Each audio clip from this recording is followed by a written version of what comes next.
ഞായറാഴ്ചക്കാലം വത്തിക്കാനിൽ നടന്ന പ്രധാന വാർത്താവിശേഷങ്ങളുമായി Vatican report. ഏവർക്കും സ്വാഗതം. പാൻസും ഷാളും ധരിച്ച് സെന്റ് പീറ്റേഴ്സ് ബസിലിക്കയിൽ ഫ്രാൻസിസ് പാപ്പയുടെ അപ്രതീക്ഷിത സന്ദർശനം.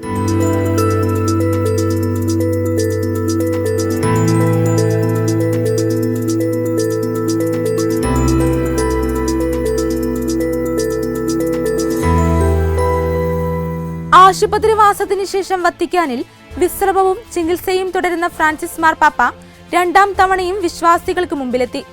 കഴിഞ്ഞ ദിവസം 12:30 വത്തിക്കാനിലെ സെന്റ് പീറ്റേഴ്സ് ബസിലിക്കയിൽ വീൽചെയറിൽ അപ്രതീക്ഷിതമായി എത്തുകയായിരുന്നു. സോഷ്യൽ മീഡിയയിൽ വൈറലായ വീഡിയോ ദൃശ്യങ്ങളിൽ തന്റെ പതിവ് വേഷമല്ല പാപ്പ ധരിച്ചിരിക്കുന്നത്. വെളുത്ത കസക്കും തൊപ്പിയുമില്ലാതെ ഇരുണ്ട പാന്റും വരയുള്ള ഷാളും ധരിച്ചാണ് ബസിലിക്കയിലേക്ക് വീൽചെയർ മുഖാന്തരം പാപ്പ അപ്രതീക്ഷിതമായി വന്നെത്തിയത്. ജൂബിലി വർഷത്തോടനുബന്ധിച്ച് നിരവധി പേർ തീർത്ഥാടനം നടത്തുന്നതിനിടെയാണ് പാപ്പ ദേവാലയത്തിലൂടെ കടന്നുപോയത്.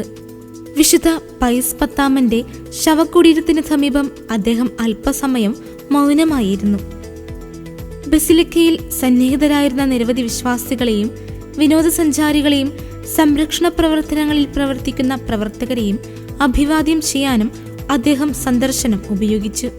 സന്ദർശനത്തിന് ശേഷം പാപ്പ കാസ സാന്ത മാർത്തയിലെ തന്റെ വസതിയിലേക്ക് പിൻവാങ്ങി. ആരോഗ്യനിലയിൽ പുരോഗതിയുണ്ടെങ്കിലും വരും ദിവസങ്ങളിൽ നടക്കുന്ന വിശുദ്ധവാര തിരുക്കർമ്മങ്ങളിൽ പാപ്പ പങ്കെടുക്കുമോ എന്ന കാര്യത്തിൽ സ്ഥിരീകരണമില്ല. അതിനിടെ ഇംഗ്ലണ്ടിലെ ചാൾസ് രാജാവും കാമില രാജ്ഞിയും വത്തിക്കാനിലെത്തി ഫ്രാൻസിസ് മാർപ്പാപ്പയെ സന്ദർശിച്ചു. പാപ്പയുടെ സ്വകാര്യ വസതിയായ സാന്താ മാർത്തയിലെത്തിയാണ് ബ്രിട്ടീഷ് രാജകുടുംബാംഗങ്ങളായ ചാൾസ് രാജാവും കാമില രാജ്ഞിയും കൂടിക്കാഴ്ച നടത്തിയത്. വിവാഹ വാർഷികം ആഘോഷിക്കുന്ന ദമ്പതികൾക്ക് പാപ്പ ആശംസ നേർന്നു. ആരോഗ്യം വേഗത്തിൽ സുഖം പ്രാപിക്കട്ടെ എന്ന ആശംസ ദമ്പതികൾ പങ്കുവച്ചു. ഇതേ ആശംസ ഫ്രാൻസിസ് പാപ്പയും പങ്കുവച്ചു. സമീപ മാസങ്ങളിൽ 2 രാഷ്ട്രതലവന്മാരും ആരോഗ്യ പ്രതിസന്ധി നേരിട്ടവരാണ്. ചാൾസ് രാജാവിന് കഴിഞ്ഞ വർഷം ക്യാൻസർ സ്ഥിരീകരിച്ചിരുന്നു. നീണ്ട 38 ദിവസം റോമിലെ ജെമല്ലി ആശുപത്രിയിൽ ചികിത്സ കഴിഞ്ഞ ശേഷമാണ് പാപ്പ ഇപ്പോൾ വത്തിക്കാനിൽ മടങ്ങിയെത്തിയിരിക്കുന്നത്. 2025 ജൂബിലി വർഷത്തിന്റെ ആഘോഷത്തിൽ രാജാവും രാജ്ഞിയും ഫ്രാൻസിസ് മാർപ്പാപ്പയോടൊപ്പം പങ്കുചേരുമെന്ന് ബ്രിട്ടീഷ് രാജകുടുംബം നേരത്തെ വ്യക്തമാക്കിയിരുന്നു. 2017 2019 ചാൾസ് രാജകുമാരൻ ഫ്രാൻസിസ് പാപ്പയുമായി കൂടിക്കാഴ്ച നടത്തിയിരുന്നു. സമാധാനത്തിന്റെ മനുഷ്യനെന്നാണ് ഫ്രാൻസിസ് മാർപ്പാപ്പ ചാൾസ് രാജാവിനെ വിശേഷിപ്പിച്ചത്. 2000 നടന്ന മഹാജൂബിലി വർഷത്തിൽ എലിസബത്ത് രാജ്ഞി വത്തിക്കാനിൽ സന്ദർശനം നടത്തി ജൂബിലി ആഘോഷത്തിൽ ബ്രിട്ടീഷ് രാജകുടുംബത്തിന്റെ പങ്കാളിത്തം ഉറപ്പുവരുത്തിയിരുന്നു. വെറോനിക്കയുടെ തൂവാല വത്തിക്കാനിൽ പ്രദർശിപ്പിച്ചു.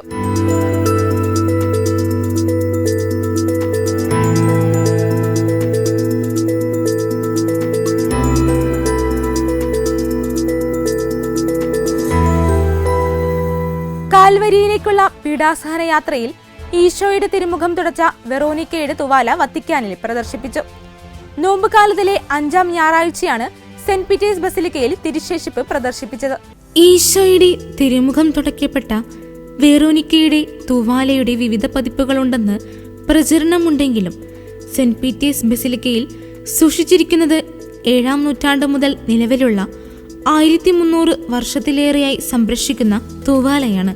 ഈശോയുടെ തിരുമുഖം ഒപ്പിയെടുക്കപ്പെട്ട തിരുത്തൂവാല കാണുവാൻ നിരവധി പേരാണ് വത്തിക്കാനിലെത്തിയത്. സെന്റ് പീറ്റേഴ്സ് ബസിലിക്കയുടെ ആർച്ച് പ്രീസ്റ്റ് ഇറ്റാലിയൻ കർദിനാൾ മൗറോ ഗാംബറ്റിയുടെ മുഖ്യ കാർമ്മികത്വത്തിൽ നടന്ന ദിവ്യബലിയോട് അനുബന്ധിച്ചാണ് തിരുശേഷിപ്പ് പ്രദർശനവും നടന്നത്. നിരവധി വൈദികരും തിരുക്കർമ്മങ്ങളിൽ പങ്കെടുത്തു. പ്രധാന അൾത്താരയ്ക്ക് വെറോനിക്കയുടെ രൂപത്തിന് സമീപം സൂക്ഷിച്ചിരിക്കുന്ന തിരുശേഷിപ്പ് വർഷത്തിൽ ഒരിക്കലാണ് പ്രദർശനം നടക്കുന്നത്. അതിനിടെ യുദ്ധത്തിന്റെ കെടുതികളിൽ ആരോഗ്യ മേഖലയിലുൾപ്പെടെ കനത്ത വെല്ലുവിളികൾ നേരിടുന്ന യുക്രൈനിൽ ആരോഗ്യ പരിപാലനത്തിനും അടിയന്തര സഹായങ്ങൾക്കും വേണ്ടി വത്തിക്കാൻ 4 ആംബുലൻസുകൾ കൂടി കൈമാറി. ഫ്രാൻസിസ് പാപ്പയുടെ നിർദ്ദേശപ്രകാരം ഉപയുപ്രവർത്തനങ്ങൾക്കായുള്ള ഡിക്കാസ്റ്ററിയുടെ പ്രീഫെക്ട് കർദിനാൾ കോൺറാഡ് ക്രജേവ്സ്കി വാഹനങ്ങൾ നൽകുന്നതിനായി യുക്രൈനിൽ എത്തിച്ചേർന്നു. ജീവന്റെ വാതിലുകൾ യേശു നമ്മുടെ ജീവിതത്തിൽ തുറക്കുമ്പോൾ അതിനെ കൊട്ടിയടയ്ക്കുന്നതാണ് ഇന്ന് ലോകത്ത് പടർന്നു പിടിച്ചിരിക്കുന്ന യുദ്ധങ്ങളെന്ന് ഫ്രാൻസിസ് പാപ്പ 2024 ഈസ്റ്റർ ദിനത്തിൽ ഉർബിയത് ഓർബി സന്ദേശത്തിൽ അടിവരയിട്ട് പറഞ്ഞിരുന്നു. ഈസ്റ്ററിന്റെ പ്രകാശം അന്ധകാരത്തിന്റെ നിഴലുകളാൽ മറയ്ക്കപ്പെടുന്ന ഈ ദിനങ്ങളിൽ പുതിയൊരു ജീവിതത്തിന്റെ അടയാളമായിട്ടാണ് ആംബുലൻസുകൾ യുക്രൈനിലെ സാധാരണക്കാരുടെ ആവശ്യങ്ങൾക്കായി നൽകുവാൻ പാപ്പ ആഗ്രഹിക്കുന്നതെന്ന് വത്തിക്കാൻ പ്രസ്താവിച്ചു. മനുഷ്യജീവൻ സംരക്ഷിക്കാൻ ആവശ്യമായ എല്ലാ മെഡിക്കൽ ഉപകരണങ്ങളും ഉൾക്കൊള്ളുന്നവയാണ് ഈ ആംബുലൻസുകൾ. ദീർഘകാലത്തേക്ക് പഴക്കം കൂടാതെ സൂക്ഷിക്കാവുന്ന ഭക്ഷണ സാധനങ്ങൾ, ജനറേറ്ററുകൾ, വസ്ത്രങ്ങൾ, സാമ്പത്തിക സഹായം ഉൾപ്പെടെ വിവിധ സഹായങ്ങൾ വത്തിക്കാൻ നേരത്തെ യുക്രൈന് കൈമാറിയിരുന്നു. സംഘർഷത്താൽ പീഡിപ്പിക്കപ്പെടുന്ന ജനങ്ങളോടൊപ്പം നിൽക്കാനും അവരോടൊപ്പം പ്രാർത്ഥിക്കാനും പ്രത്യാശയുടെ തീർത്ഥാടനത്തിന് ക്ഷണിക്കുന്ന ജൂബിലി വർഷത്തിൽ ഫ്രാൻസിസ് പാപ്പയുടെ സ്നേഹത്തിന്റെ ഉദാത്ത മാതൃകയായാണ് വിശേഷിപ്പിക്കപ്പെടുന്നത്.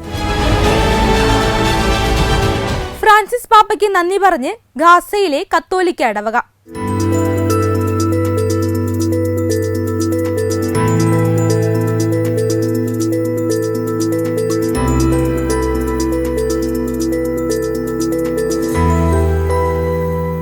കഴിഞ്ഞ ദിവസങ്ങളിലും ഫ്രാൻസിസ് പാപ്പ തങ്ങളെ ഫോണിൽ വിളിച്ചുവെന്നും സമാധാനത്തിനായുള്ള പാപ്പയുടെ അഭ്യർത്ഥനയ്ക്ക് തങ്ങൾ നന്ദിയുള്ളവരാണെന്നും ഗാസയിലെ തിരുക്കുടുംബ ദേവാലയത്തിന്റെ വികാരി ഫാദർ ഗബ്രിയേൽ റൊമനെല്ലി പറഞ്ഞു. 2 മാസത്തോളമായി ചികിത്സയിൽ തുടരുന്ന പാപ്പ വത്തിക്കാനിലെ സാന്താ മാർത്ത ഭവനത്തിലേക്ക് തിരികെ എത്തിയതിനു ശേഷം ഗാസയിലെ ഇടവകയിലേക്ക് വിളിച്ചുവെന്നറിയിച്ച ഇടവക വികാരി പരിശുദ്ധ പിതാവ് തങ്ങളുടെ കാര്യങ്ങളിൽ ശ്രദ്ധാലുവാണെന്നതിൽ നന്ദിയുണ്ടെന്നും പറഞ്ഞു. കഴിഞ്ഞ ഞായറാഴ്ച വിശുദ്ധ പത്രോസിന്റെ ചതുരത്തിലെത്തിയ പാപ്പയെ കാണാൻ സാധിച്ചതിൽ സന്തോഷം പ്രകടിപ്പിച്ച ഗാസ വികാരി ഇപ്പോഴും ഗാസയിലെ സ്ഥിതിഗതികൾ ഗുരുതരമാണെന്നും എന്നാൽ പാപ്പയുടെ സാമീപ്യവും പ്രാർത്ഥനയും തങ്ങൾക്കൊപ്പമുണ്ടെന്നത് തങ്ങൾക്ക് സന്തോഷം പകരുന്നുണ്ടെന്നും കൂട്ടിച്ചേർത്തു. ഇപ്പോഴുള്ള സായുധ സംഘർഷങ്ങൾ തുടരുന്നിടത്തോളം സമാധാനം അസാധ്യമായി തുടരും. ഗാസയിലെ ജീവിതം ചിന്തിക്കാനാകുന്നതിലും അപ്പുറം ദുർഘടമാണെന്ന് ഫാദർ റൊമനെല്ലി വ്യക്തമാക്കി. ഇടവകയിലെ 500 അഭയാർത്ഥികളും ഇടവകയോടടുത്ത് താമസിക്കുന്ന ഇസ്ലാം മത വിശ്വാസികളും നിലവിൽ സുരക്ഷിതരാണെന്നും എന്നാൽ ഭക്ഷണവും കുടിവെള്ളവും ഉൾപ്പെടെയുള്ള വസ്തുക്കൾ കുറഞ്ഞു വരികയാണെന്നും അദ്ദേഹം വെളിപ്പെടുത്തി. ഗാസ ഒരു തടവറയായി മാറിക്കഴിഞ്ഞു. ഏവർക്കും സമാധാനത്തിന്റെ ഒരു ഉപകരണമായി മാറാൻ ഈ ഇടവക ശ്രമിക്കുന്നുണ്ടെന്നും മനുഷ്യരുടെ അവകാശങ്ങൾ മാനിക്കപ്പെടണമെന്നും ഇവിടെയുള്ള 23 ലക്ഷത്തോളം പലസ്തീൻകാരും മനുഷ്യരാണെന്ന് ഓർക്കണമെന്നും അദ്ദേഹം പറഞ്ഞു. ഡൊമിനിക്കൻ റിപ്പബ്ലിക്കിലെ അപകടത്തിൽ അനുശോചന സന്ദേശം അയച്ചു മാർപ്പാപ്പ.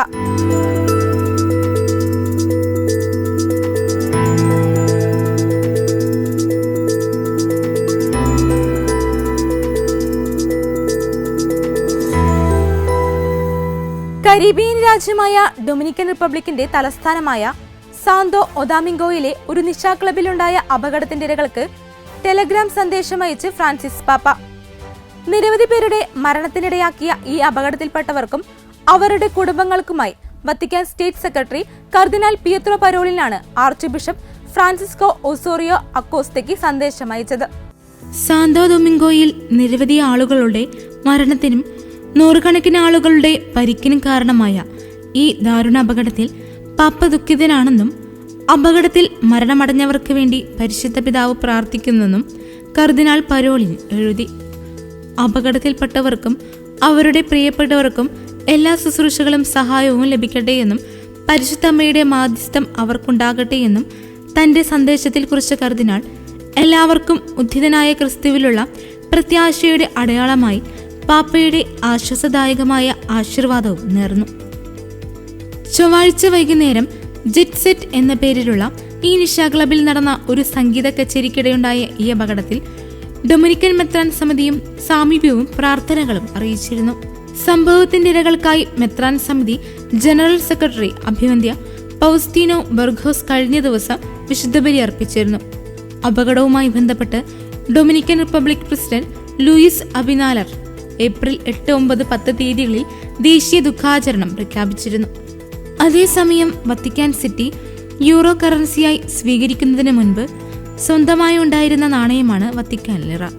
വിശ്വാസത്തിന്റെയും കലാവൈഭവത്തിന്റെയും ലോകത്തിലെ അതിന്റെ അതുല്യമായ ദൗത്യത്തെക്കുറിച്ചുള്ള ഒരു പരമാധികാര രാഷ്ട്രത്തിന്റെ നിശബ്ദ പ്രസ്താവനയുടെ അടയാളമായിരുന്നു ഈ നാണയം. 1929 വത്തിക്കാനും ഇറ്റലിയും തമ്മിലുള്ള ലാറ്ററൻ ഉടമ്പടി ഒപ്പുവെച്ചതിന് ശേഷമാണ് വത്തിക്കാൻ ലിറ ഉണ്ടായത്. ഈ ഉടമ്പടി വത്തിക്കാനെ ഒരു സ്വതന്ത്ര രാഷ്ട്രമായി അംഗീകരിക്കുകയും സ്വന്തം നാണയങ്ങൾ അച്ചടിക്കാൻ അനുവദിക്കുകയും ചെയ്തു. തുടക്കം മുതൽ വത്തിക്കാൻ ലിറ ഇറ്റാലിയൻ ലിറയുമായി ഒന്നിനു പുറകെ ഒന്നായി ബന്ധിപ്പിച്ചിരുന്നു. എന്നാൽ വത്തിക്കാൻ പുറത്തിറക്കിയ നാണയങ്ങളിൽ മാർപ്പാപ്പയുടെ മുഖവും സഭയിലെ പ്രധാനപ്പെട്ട സംഭവങ്ങളും ആലേഖനം ചെയ്തിരുന്നു. വത്തിക്കാൻ നോട്ടുകൾ ഉണ്ടായിരുന്നില്ല, നാണയങ്ങൾ മാത്രം. ആ നാണയങ്ങൾ വിശ്വാസത്തിന്റെ മിനിയേച്ചർ അംബാസഡർമാരായി പയസ് 12 ജോൺ പോൾ 2 തുടങ്ങിയ മാർപ്പാപ്പമാരുടെ മുഖവും ബൈബിൾ രംഗങ്ങൾ, പരിശുദ്ധ കന്യകാമറിയം, പരിശുദ്ധാത്മാവിന്റെ ചിഹ്നങ്ങൾ എന്നിവയും ഇതിൽ ചിത്രീകരിച്ചിരുന്നു. അവ ഒരു നഗരത്തെയോ രാഷ്ട്രത്തെയോ പ്രതിനിധീകരിക്കുന്നത് സ്ഥിരമായ സൈന്യമോ വ്യാപാര മാർഗങ്ങളോ സാമ്പത്തിക ശക്തിയോ കാണിക്കുന്നതിനായിരുന്നില്ല. ഈ നാണയങ്ങൾ ഒരു ആത്മീയ ദൗത്യം നിർവഹിക്കുക കൂടി ചെയ്തിരുന്നു. അർത്ഥത്തിൽ വത്തിക്കാൻ ലിറ അതിന്റെ പണമൂല്യത്തെക്കാൾ വളരെ ഉയർന്ന ദൗത്യമാണ് വഹിച്ചിരുന്നത്. വത്തിക്കാൻ എല്ലാ വർഷവും പരിമിതമായ അളവിൽ മാത്രമേ ഇവ അച്ചടിച്ചിരുന്നുള്ളൂ. പലപ്പോഴും സ്മാരകങ്ങളിലും മ്യൂസിയങ്ങളിലും നാണയങ്ങൾ ശേഖരിക്കുന്നവരും ഇവ വിലമതിക്കാൻ തുടങ്ങി. സെന്റ് പീറ്റേഴ്സ് ബസിലിക്കയുടെ ചിത്രവും സമാധാനത്തിന്റെ പ്രാവും ഉൾക്കൊള്ളുന്ന 1980കളിലെ ഒരു ചെറിയ മൂല്യമുള്ള 500 ലിറ നാണയം ഇന്നും കുറച്ച് യൂറോ മാത്രമേ വിലമതിക്കൂ. എന്നാൽ പലർക്കും ഏറ്റവും ചെറിയ വിശദാംശങ്ങളിലൂടെ പോലും ആശയവിനിമയം നടത്തുന്ന സഭയുടെ ഒരു സ്മാരകമാണിത്. 2002 യൂറോയുടെ വരവോടെ വത്തിക്കാൻ ലിറ പിൻവാങ്ങി തുടങ്ങി. എന്നാൽ പരിശുദ്ധ സിംഹാസനം അതിന്റെ നാണയ പാരമ്പര്യം ഉപേക്ഷിച്ചില്ല. ഓരോന്നിലും ഇപ്പോഴും ഒരു വശത്ത് നിലവിലെ മാർപ്പാപ്പയുടെ മുഖവും മറുവശത്ത് യൂറോപ്യൻ സ്റ്റാൻഡേർഡ് ചിഹ്നങ്ങളുമുണ്ട്. ഈ വത്തിക്കാൻ യൂറോകൾ യൂറോസോണിലുടനീളം നിയമപരമായ ടെൻഡറാണ്. പക്ഷേ അവ വളരെ പരിമിതമായ സംഖ്യകളിലാണ് അച്ചടിക്കുന്നത്. ജൂബിലി ആഘോഷത്തിന്റെ ഭാഗമായി റോമിൽ ഒത്തുകൂടി കരിസ്മാറ്റിക് കത്തോലിക്കർ.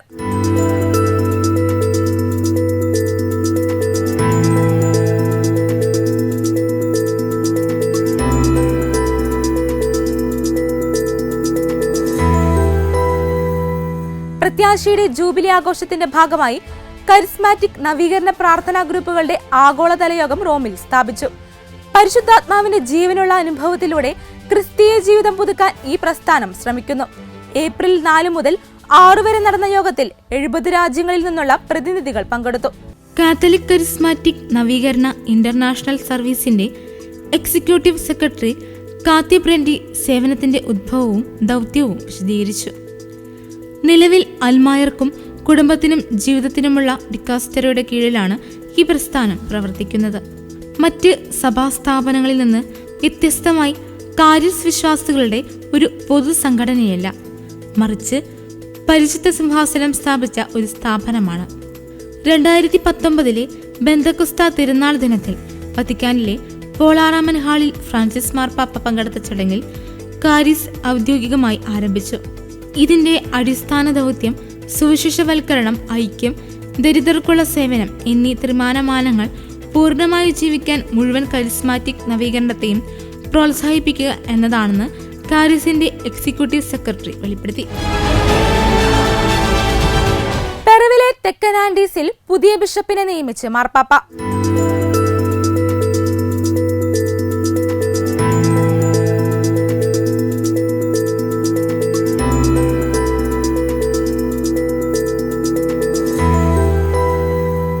പെറുവിലെ തെക്കൻ ആൻഡീസിലെ ചുക്കിബാംബിലയുടെ പുതിയ ബിഷപ്പ് പ്രീലേറ്ററായി അഗസ്റ്റീനിയൻ വൈദികനായ വൈൽഡർ ആൽബർട്ടോ വാക്കസ് സൽദാനയെ ഫ്രാൻസിസ് മാർപ്പാപ്പ നിയമിച്ചു.